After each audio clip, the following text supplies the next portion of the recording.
Hello বন্ধুরা, আজকে আমি দেশি মুরগির কারি রানবো। প্রথমে 5 ফোড়ন দিয়ে দিলাম, দিয়ে দেবো পেঁয়াজ কুচি, এখন দিয়ে দেবো হলুদ গুঁড়া, মরিচের গুঁড়া, ধনিয়ার গুঁড়া, লবণ। দেখুন কি সুন্দর দেশি মাংস। মশলায় তেল উঠে গেছে।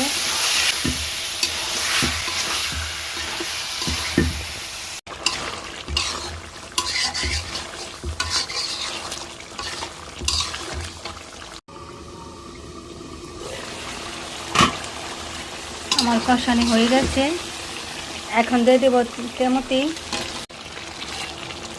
এখন আলু দিয়ে দেব। দেখুন বন্ধুরা কি সুন্দর কালার হয়েছে, আমার কষানি হয়ে গেছে। এখন আমি জল দিয়ে দেব। দেখুন কি সুন্দর হয়েছে আমার কারি।